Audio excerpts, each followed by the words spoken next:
नमस्कार मित्रों। भारत का पड़ोसी मुल्क नेपाल, जहां राजशाही को वापस लाने की मांग की जा रही है। नेपाल काफी लंबे समय तक दुनिया का एकमात्र हिंदू राष्ट्र रहा है, लेकिन साल 2008 में इस व्यवस्था को समाप्त कर दिया गया था। तो चलिए जानते हैं कि आखिर ये राजशाही होती क्या है। राजशाही, जिसे अंग्रेजी शब्द में मोनार्की कहा जाता है, राजशाही नाम से ही स्पष्ट है कि वो स्थान जहाँ राजा का शासन चलता हो। राजशाही का मतलब है ऐसी सरकार जहाँ एक सम्राट या एक राजा होता है और वही देश का मुखिया होता है। राजशाही में शासन वंशानुगत होता है, मतलब राजा की मृत्यु के बाद उसका बेटा राजा बनता है। राजशाही को राजतंत्रीय शासन भी कहा जाता है। राजशाही में शासक पर किसी संविधान या किसी भी कानून का कोई अंकुश नहीं होता। राजतंत्रीय शासन में शासक अपनी मर्जी के मुताबिक राज करता है और अपने अनुसार नियम कानून चलाता है, फिर चाहे वो जनता के हित में हो या फिर जनता का नुकसान हो रहा हो।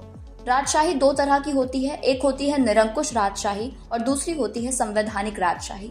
निरंकुश राजशाही में राजा पर किसी तरह का कोई नियंत्रण नहीं होता, वहीं संवैधानिक राजशाही में शासक का अधिकार प्रतिबंधित होता है।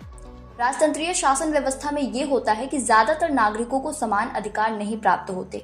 दुनिया में आज भी कुछ ऐसे देश हैं जहां राजशाही व्यवस्था कायम है, जैसे वेटिकन सिटी, ब्रुनेई, संयुक्त अरब अमीरात, सऊदी अरब, इस्वातिनी और ओमान समेत 44 देशों में राजतंत्रीय शासन कायम है।